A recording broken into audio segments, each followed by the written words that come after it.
how to spell that name because I'm pretty sure she's live right now on Facebook. I am. Spelled capital T, VORAK. She is an award-winning national security, border security investigative reporter for TV, radio, and the print media. And Kimberly has covered the news with an outside-the-beltway perspective. Her experience as an investigative journalist ranges from national security issues like Gitmo's Khalid Sheikh Mohammed 9/11 trial, immigration, foreign policy. She was a TV correspondent for CW6 News San Diego, as well as One American News Network. And remember the website of VKDReport.com. Hey, Kimberly, how are you? I'm fine. How about yourself, Chuck? All right. Tell us what wonderful city you're reporting from. Is it D.C. or SD? I am in D.C. still, so a little chillier than California. Oh, yeah.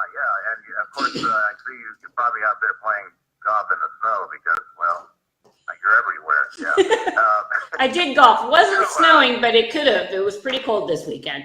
Yeah, it looked that way when I was looking at that Facebook thing there. Hey, I know your latest report, 2018 election exit polls find voters care about illegal immigration. I guess you know that down here near San Diego, your home base, Yeah. In Tijuana, and they're kind of protesting in Tijuana,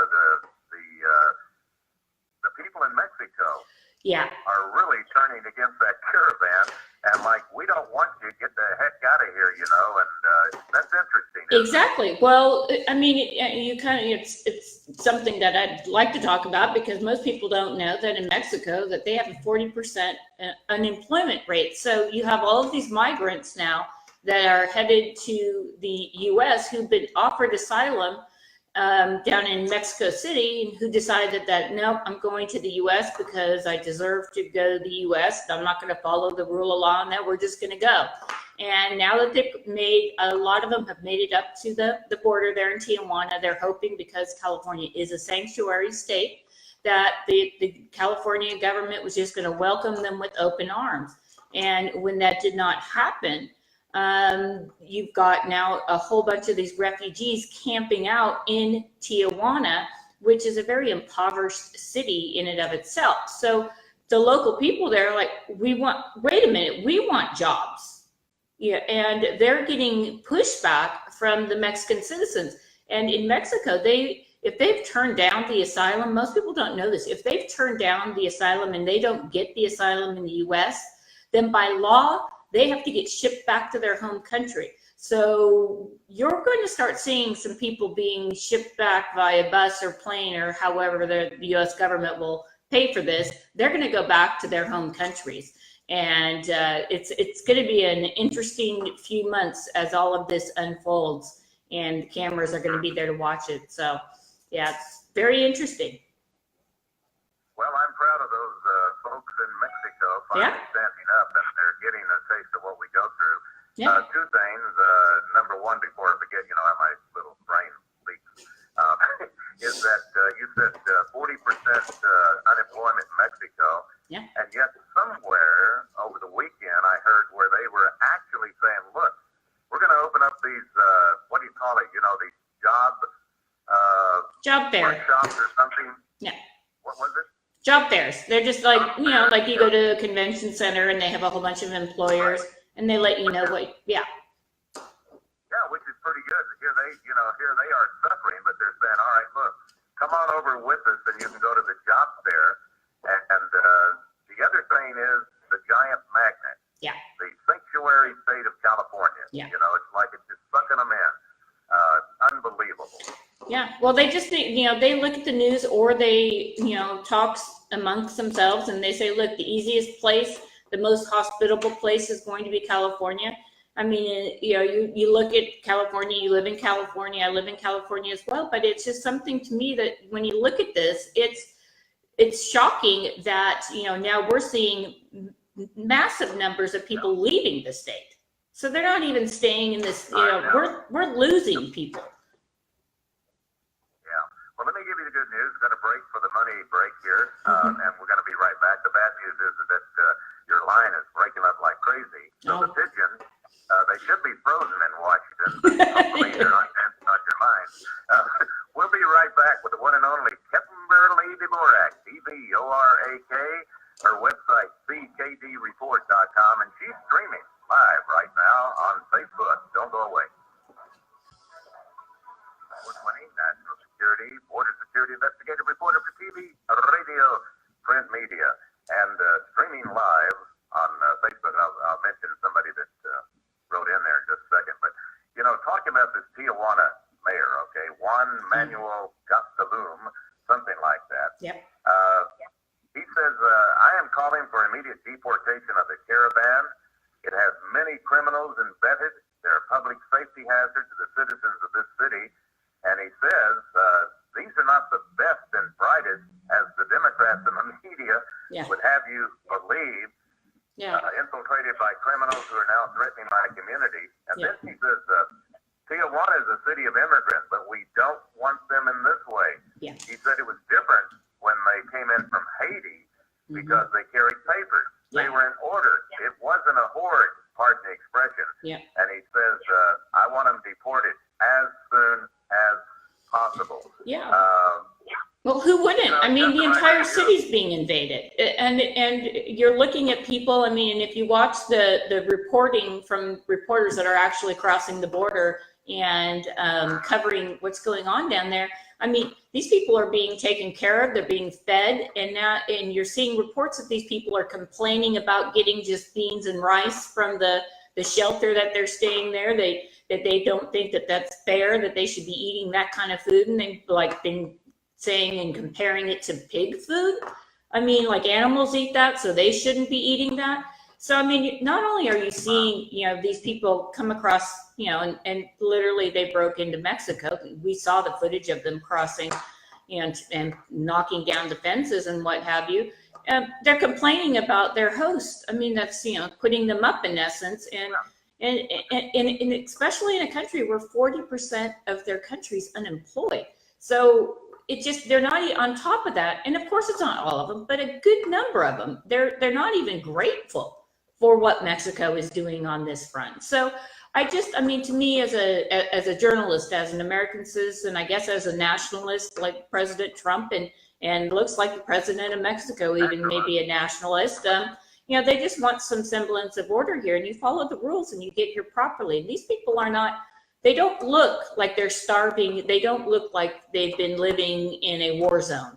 I mean, and I understand there's cartels down there, but it's just, it just seems a little disingenuous. And I believe that Mr. Acosta, who had his press credentials yanked from the White House, the argument was over this very issue, that there are no criminals in this. These people are just coming here for a better life. Now we're finding out that's not the case with a good chunk of them. Well, let me tell you something. I think it was Wednesday or Thursday, okay, last week. Carlson Tucker had a live report right across the border, and it was a reporter from Univision. And I never realized, I guess it was on the fringes, but you know how our mainstream media, you know how the Democrats have got them, you know, under their little fingernails, so to speak. Yeah. And this guy reporting, then the women and children, and Tucker Carlson kept saying, wait a minute, you know, we got reporters, it's 80 to 90% are young male adults, not women and children. He would not listen. And I said, wow, he's like a little Acosta. Yeah. Have you seen the, picture going on of the new setup now for the press conferences that the president will have? Trump, forgot his name. How could I forget? Anyway, it's got all the empty chairs, and right in the middle there's a high chair. Yeah. And it's reserved for Acosta. Yeah. I said, boy, that is fantastic. Well, I mean, and I can just, you know, I can add this to the Acosta thing. I've talked to a lot of different journalists this last, you know, week or so, and a great number of us are pretty offended that Acosta gets away with this day in and day out. And not every journalist is able to get in there and have that hard pass and have that access to the president of the United States and the White House press, you know, staff.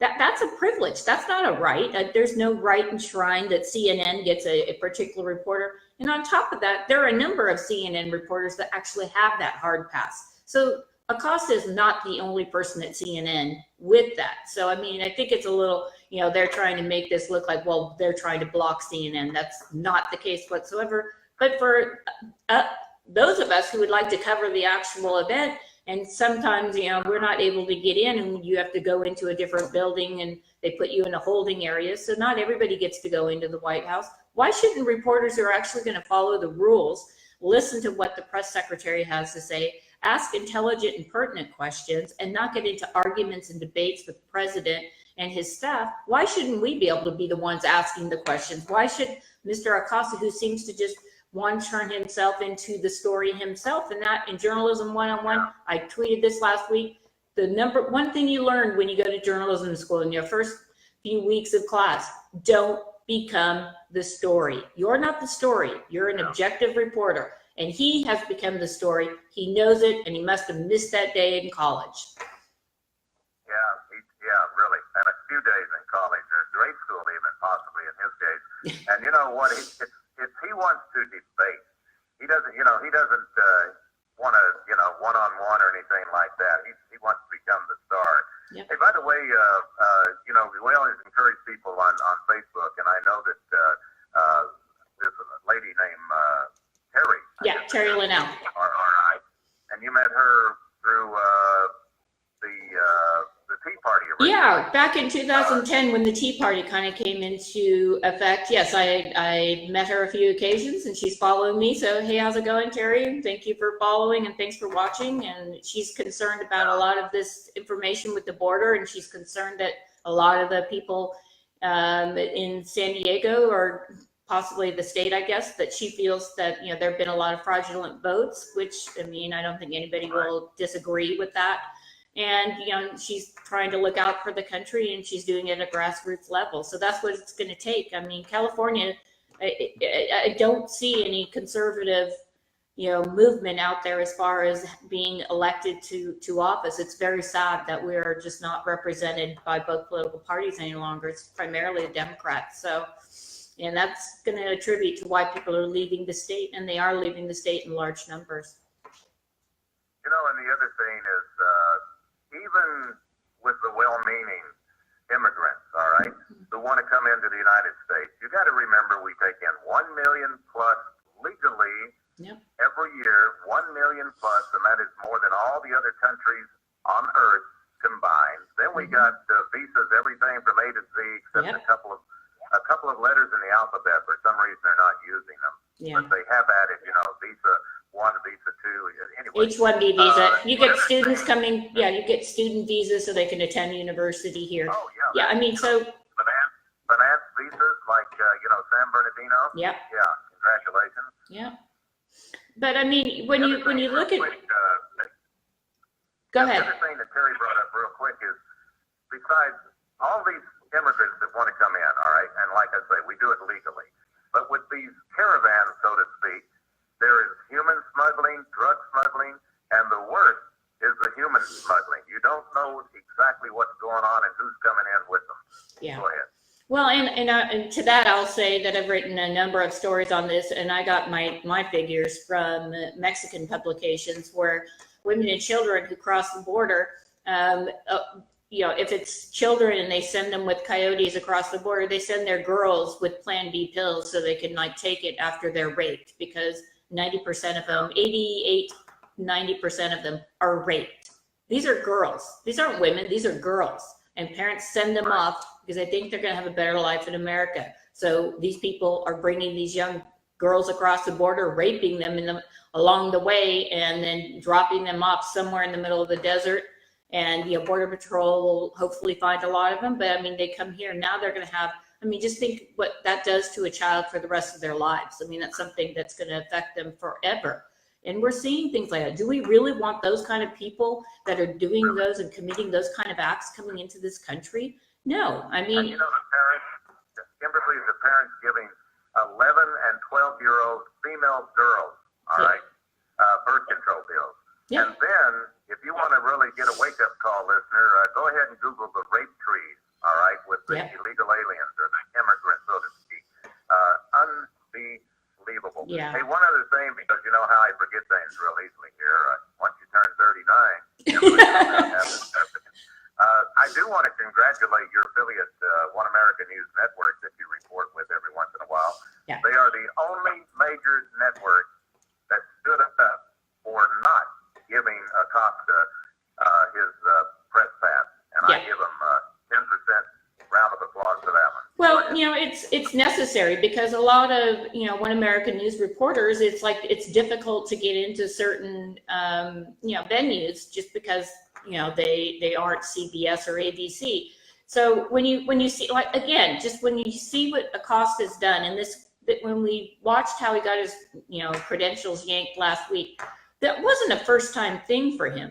He does this virtually every time he's in the press room with, Sarah Huckabee Sanders. And, he just has no respect, and he's in it for notoriety. And again, when I talk to my, fellow journalists and that, I'm like, how are we going to repair our image with the American people? When you have people like this grandstanding, not even asking questions, but getting into arguments with the President of the United States, no less, how are we going to repair that image? And when there's really a story when we have real voter fraud going on, or we're seeing a human smuggling ring that's raping girls and selling them across the country, when something like that happens, people aren't even going to believe that any longer because of what the media has done over this last 2 years, probably almost 3 now, that President Trump has been in the spotlight. I don't understand it. I don't understand how they dislike this country so much. They're willing to throw their reputations down the drain because there's no coming back from it. I mean, the people are not watching TV anymore. They're getting their news elsewhere. For us, thank heavens they're watching you and I on streaming live. Thank heavens we have this platform. But, it's up to the people to, kind of suss out what's going on. And it's atrocious to see how one reporter can make himself the story. And we're not even talking about what this country needs. Are we talking about building roads here? Are we talking about healthcare for people? No, we're talking about Jim Acosta thinking he's bigger and more important than anybody else in this country. Yeah, always these little side attractions, the report, your last report at thekdreport.com, and it's also posted on Facebook, was about the 2018 election exit polls. Yeah. And it's amazing, that both parties, they're all three, if you want to throw in the independents, everybody is more aware, I think, than it's ever been about the illegal alien vote and the sacrifice that you have to make. Is your vote really going to count? Because of the way there is so much corruption going on. Yeah. And I don't know how they're going to fix it, but I don't either. I think that as we look at Texas, and we're seeing that the Democrats are making a big push to get Texas, but some of the early results that we've seen out of Texas on those numbers were that people in Texas, a lot of the Hispanics actually voted for Republicans. And it was a much larger number than most people had thought it was going to be. So I think there's an argument to be made in Texas saying, trying to compare Texas to California. Do you want to become California? Because this is where a lot of people are leaving California and going to Texas. And I think what you're going to see on the ground and probably at the grassroots level, which is where it should start, how do the Republicans reach out to those voters who actually maybe immigrated legally, and how to get that message out? Because if you talk to anybody who's gone through the process, they disagree with what's going on with these people. Caravans are not just people illegally hopping the border, overstaying visas and whatnot. They're the most angry people about this whole situation because they went through the process of doing it the right way. And it's very sad that a lot of these politicians are in it for the money. They just want money. They get reelected. They could care less what happens with the local schools. They don't care what happens with the local hospitals. You can't get in to see your doctor because they're booked. All of these things. This country is a very hospitable country, and we will feed you. We will take care of you. But I think the talk this last week here in DC that really sparked my intuitive sense is that the military here is saying, we don't even take care of our veterans as well as we're taking care of these people. That's got to stop. They're very upset about that situation. There's a gentleman that pops up every time we're on, and pops up all day long on Facebook because constantly going all over the place. Jonathan, and I know his last name, Adler, familiar with a lot of people who are on Facebook and follow us. And he's talking about securing the border. And in your report here, we got a minute before the break. On the secure borders fence, this was on the exit poll, 47.1% compared with 31.5% who disapprove. So 47 like it. Let's get a fence. 31 don't like it. Boy, that's the. But the one that's interesting is E-Verify. All right, and that basically is just anybody that signs up. If you just can't prove who you really are, you can't get the job. About 40 seconds.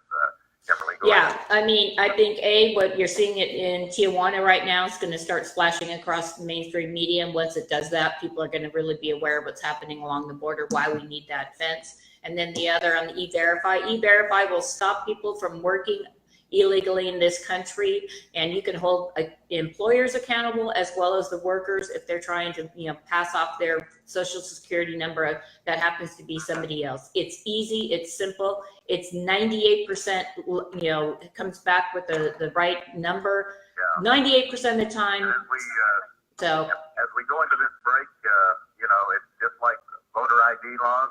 They don't want it. They'd rather have the vote. All right, we're going to wrap things up in just a moment. Kimberly Dvorak needs the underbrush removed. Dr. Mary Singleton, the real loser in the midterms, individuality. And then Kelly Nelson, her latest, socialists are stealing elections and destroying the republic. It's going on. And when I saw this, the one that Seaton did there, you say the obvious elephant in the room is Congress itself. Can they get past party leaders' hardline stance on immigration reform? Or will the issue continue to be used as an election tool to take back the White House in 2020? People would say, boy, thank God the elections are over, right? This got a whole year to go, people. Yeah, and I think that, I think in this respect that, the Republicans, at least Trump will be on the ticket in 2 years. And it's, he's done a lot of things. He's, checked off a lot of those campaign boxes that he promised Americans. I think myself included with a whole host of people are thinking and hoping that this lame duck session we have is going to actually get this money funded so the president can, build the wall and kind of tackle on more of these immigration issues. Again, I just think that at the end of the day, it's going to be a losing issue. You look at some of the states where, you think that they would be blue and that they would, want everybody to come to this country, open borders. The numbers from the voters, they just didn't come back that way. And immigration still is, rates 1, 2, and 3, with a lot of people out there. I mean, when you're trying to get a job or you're trying to get a better job or you're trying to get a pay raise and things like that, immigration really does matter. And I think that, the Republicans are going to have to find their message, and they're actually going to have to follow through with what they said they were going to do. Jim Jordan, congressman, he said it right. He's like, we didn't lose the midterms because, people hate Republicans. He said we lost the midterms because we didn't do what we told people we were going to do. So I think that that's probably the best, stage, for the Republicans to learn their lesson on that. President Trump, the people he went down and supported and campaigned for, they won. So, you've got to believe that once he's at the top of the ticket, you're going to see the numbers be okay. But it's imperative that, that the Republicans don't let the Democrats take the argument and just run with these endless investigations that are really going to go nowhere. They've got to get down. They've got to, continue with getting the judges, put on the bench that they need to have put on the bench. And they need to do the work of the American people. And if they do that, then they'll be successful in 2020. Otherwise, if they just want to play politics, the Democrats, just to be honest, are a lot better at playing politics than the Republicans. They just are. In the wall, right? The promise of the wall. Yeah. The prototype being worked on, and all that doesn't do it. And they are actually building part of the wall down in Texas. I saw a video on it, and not too many people know that. But and California, right, when it comes to, they're doing it in California as well. But when you come to, who's the best at, and it's not always fair-handed, that's for sure. Yeah. But the Democrats know how to do that. I've always thought, Kelly, ever since I got into talk radio, Why are the conservatives so nice? Yeah. They get pushed around so much. It must be because of people like you. Yeah, that must be it. We've run out of time. All righty. You're gonna be back next week, and we'll figure out the day. We know what the time will be, but anyway, we'll figure out the day for next week. All righty. You guys have a good week. Thanks, Chuck. Have a good Thanksgiving. Happy Thanksgiving to everybody. Gobble, gobble. Gobble, gobble yourself. DVORAK, all right? It's the KDReport.com, and as I said before, on Facebook. Coming up next, Alex Newman. We'll be right back.